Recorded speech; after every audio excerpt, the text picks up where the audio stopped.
So as you can see on your screen, the title of the presentation is a 30-60 day plan and tips by Success Board, of course, a GP special. तो what you need to do in the next 30 days is, अभी CLAT में कितने दिन बचे हैं हमारे पास? Approximately 80 days, है ना? तो in 80 days में the first 30 days यानी कि the upcoming 30 days are very crucial in your preparation. Even if you are a dropper, even if you are a 12th class student, even if you are a double dropper, और 11th class में हो तो अभी थोड़ा सा chill कर सकते हो, but it's still important for you to understand कि नेक्स्ट ईयर आपको कैसे इन 30 डेज को, जो मार्च अप्रैल वाले डेज हैं, उनको यूटिलाइज कैसे करना है. Now we would cover four basic aspects in the next 30 days. These would be concepts, backlog, weaknesses and your fears.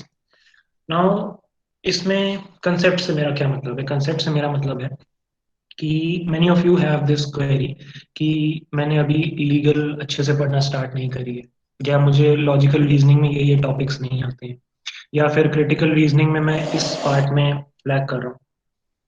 तो दीज 30 डेज में आपको क्या करना है? You need to develop a conceptual understanding by following standard resources, जो मैं आगे PPT में बताऊंगा कि कौन से रिसोर्सेज यूज करने हैं आपको. And you need to get a conceptual clarity with respect to your subjects and weak topics. ठीक है? तो अभी क्यों इंपॉर्टेंट है ये नेक्स्ट 30 डेज में कंसेप्ट क्लियर करना? Because when you move to the May June वाला फेज, तब वहां पे you would be giving regular mocks, one mock per every second day, alternate day, या फिर वन मॉक डेली. तो तब इफ यू फील कि मैं बाद में उसको कर लूंगा कंसेप्ट को कवर, अगर मेरी मैथ स्ट्रांग नहीं है तो मैं उसको एंड में देख लूंगा, अभी मैं बाकी चीजें कर लेता हूँ. तो that is not an advisable thing. That is not a good approach. I won't recommend that you leave conceptual understanding for the month of May. तो आज हमारी डेट है 23 अप्रैल, ये 24th मार्च, सॉरी. तो 24th मार्च के बाद हमारे पास 7 days है मार्च के, and we have the full of April. तो the first half of April in the next 30 days. तो इन नेक्स्ट 30 days में I want you guys to understand कि आप लोगों के वीक कंसेप्ट कौन से हैं, and to work on them. Now second thing is backlog. मैं इनको दोबारा रिविजिट करूंगा, पहले गोल्स वाइज देख लेते हैं. So be clear with the important concepts. Now how to identify important concepts, which is an important question. कि sir आपने बता दिया कि इंपॉर्टेंट कंसेप्ट्स पढ़ लो, but how do I know what are the important concepts? तो इसके लिए you need to revisit your past year papers. Now you would say sir pattern तो चेंज हो गया है, अब तो बिल्कुल अलग हो गया है, but see the second point कि understand the mindset of the exam setter. अब एग्जाम सेटर का माइंडसेट है to test you on some important topics, जो वो हर साल करता ही करता है, चाहे पैटर्न कुछ भी हो. Now these important topics could be legal में, आप कह सकते हो it could be your contract, it could be your torts, it could be your criminal law. और दीज आर द टॉपिक्स जो थ्रू आउट द ईयर्स हर साल पूछे गए हैं, and next I mean this year भी पूछे जाएंगे. तो these are the important topics. Now GK में you would ask what are the important topics. अभी मैं देख रहा था ग्रुप पे कुछ बच्चों ने लिस्ट शेयर करी है. तो those are good lists. Go through them and revisit those topics, understand those topics, get an in-depth understanding of those topics. क्योंकि जीके अब थोड़ी comprehension based हो गई है, and you need to get a deeper knowledge of facts. सिर्फ one liner से काम नहीं चाहिए. अदर सब्जेक्ट्स की मैं बात करूं तो इंग्लिश में what could be the important topics? Again, we all know कि आरसी is very important, हर साल पूछा जाता है. Apart from that, vocabulary is important, but it is not solely and separately important कि सिर्फ आप vocabulary करते रहो. It's a secondary thing. ठीक है? Apart from that, you could say there are multiple passage based questions जिनकी आपको अच्छे से practice करनी चाहिए.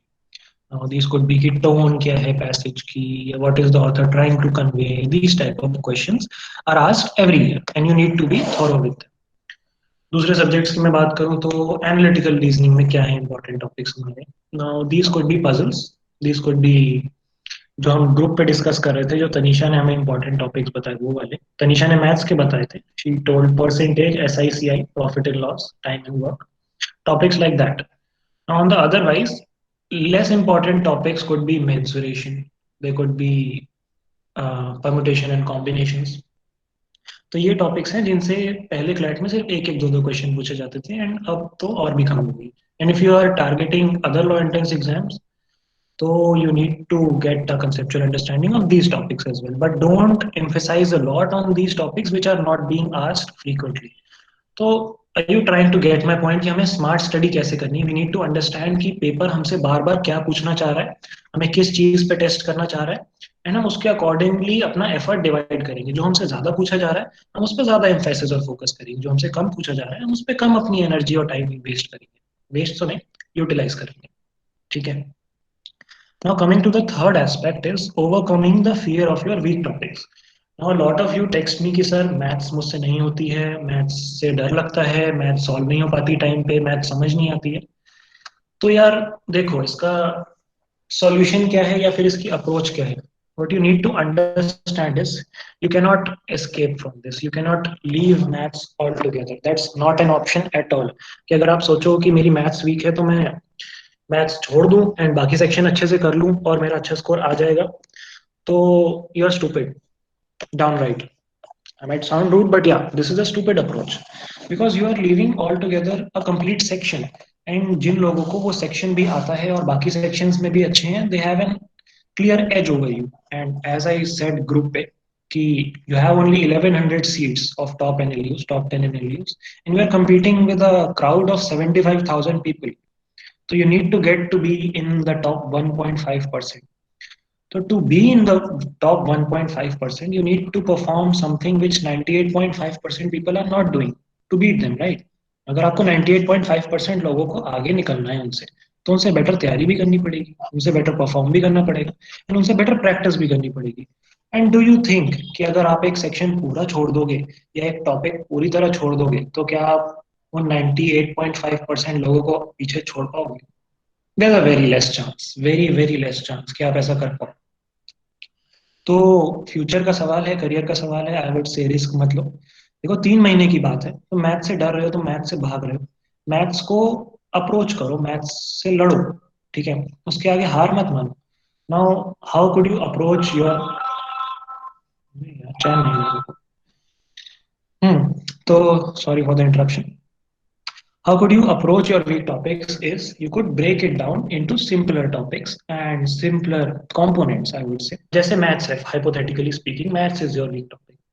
Now instead of saying कि मुझे मैथ्स से डर लगता है मैं मैथ्स को छोड़ दूंगा, सोचो कि मैथ्स को आप कैसे इजी और कैसे आसान अपने लिए बना सकते हो। Now what you could do is identify easy topics. ऐसा नहीं होगा कि पूरी की पूरी मैथ्स से डर लगता है एंड मतलब तुम्हें 2+2=4 करने में भी पसीने आ जाते हैं। तो ऐसा इतना गया गुजरा यहाँ पे कोई नहीं, I know.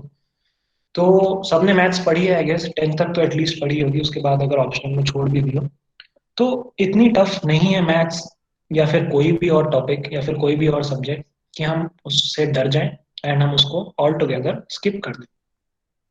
My point is, you need to break it into small components, identify the easy topics, and get yourself comfortable with the subject. Of maths में you could start with profit and loss, you could start with simple interest and compound interest. Now these are topics जिनके YouTube पे आपको इतने अच्छे tutorials, इतने smooth और इतने helpful tutorials मिल जाएंगे कि आपको ये topics tough नहीं लगेंगे। एक बार try करके देखो, try to address your issue, try to fight your weakness instead of escaping from it. तो अगर आप एक बार फ्लो में आ जाओगे ना, एक बार एस आई सी आई आपसे होने लगेगा, ट्रिक समझ जाओगे, उसके बाद सम सॉल्व होने लगेंगे, उसके बाद you can move on to other topics, you can move on to DI, you can move on to percentage, you can move on to complex topics and हल्के हल्के उनको भी ब्रेक डाउन करो, उनके topic wise, difficulty wise, and understand जहाँ पे दिक्कत आ रही है रेफर टू इंटरनेट।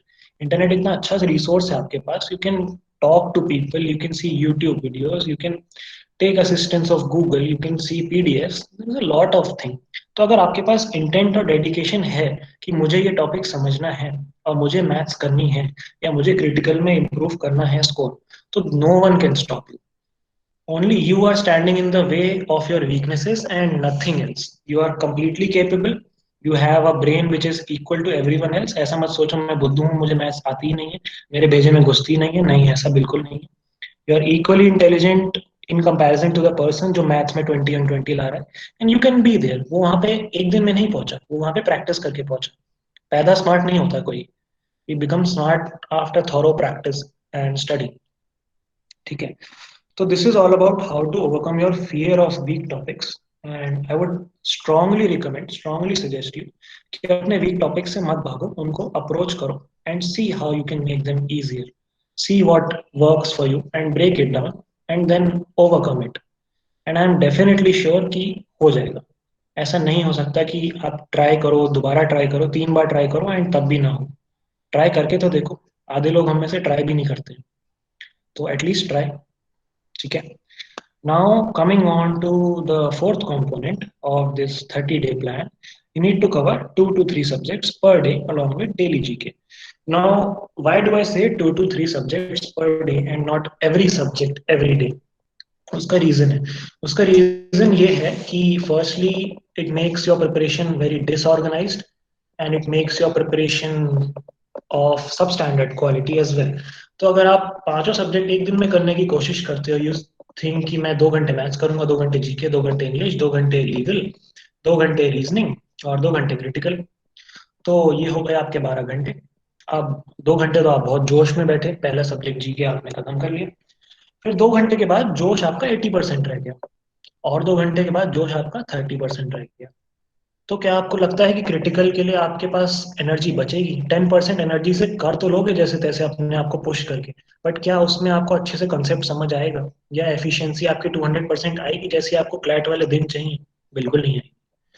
तो what's more important is you break your schedule and cover 2 to 3 subjects per day। 2 से स्टार्ट करो, डोंट इवन गो फॉर 3 अभी, start with 2। And daily GK is a non negotiable thing, वो आपको रोज करनी ही पड़ेगी वरना वो पाइल अप होती जाएगी।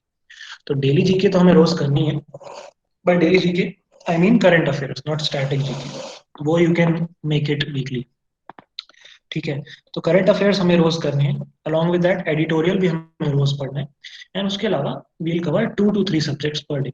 एक दिन मंडे को ऐसा कर लो कि मैथ्स और इंग्लिश कर लो, देन नेक्स्ट डे कर लो लीगल और critical, then next day switch कर लो आप लॉजिकल और डीआई। ऐसे करके यू कैन मेक वेरिएशंस। अब इससे एक और फायदा ये होता है कि you don't get bored easily. लेकिन अगर आप 5 सब्जेक्ट एक दिन में करोगे तो आप बहुत जल्दी बोर हो जाओगे डेफिनेटली। आप सोच के तो बैठोगे कि मैं पांचों सब्जेक्ट करूंगा, लेकिन at the end of the day हो सकता है आप 2 भी ना कर पाओ। तो जब हमारे पास इतना ज्यादा बर्डन हो जाता है ना दिमाग पे कि हमें ये भी करना है, ये भी करना है, ये भी करना है, ये भी करना है, ये भी करना है, तो फिर कुछ भी नहीं हो पाता। बट अगर आपके पास क्लैरिटी होगी कि मुझे सिर्फ 2 ही सब्जेक्ट करने हैं, तो आपका अटेंशन स्पैन भी ज्यादा रहेगा, आपका फोकस और कंसंट्रेशन लेवल भी ज्यादा रहेगा, your quality of study would be better and you would achieve your targets as well. तो फुलफिलमेंट के साथ भी सोओगे कि हाँ 2 सब्जेक्ट का सोचा था, 2 सब्जेक्ट की अच्छे से पढ़ाई करके आज सो रहा हूँ। तो अपने आप को भी थोड़ा सेल्फ सेटिस्फैक्शन मिलता है एंड अगले दिन का मोटिवेशन मिलता है कि हाँ मैंने अपने गोल्स कवर कर लिए।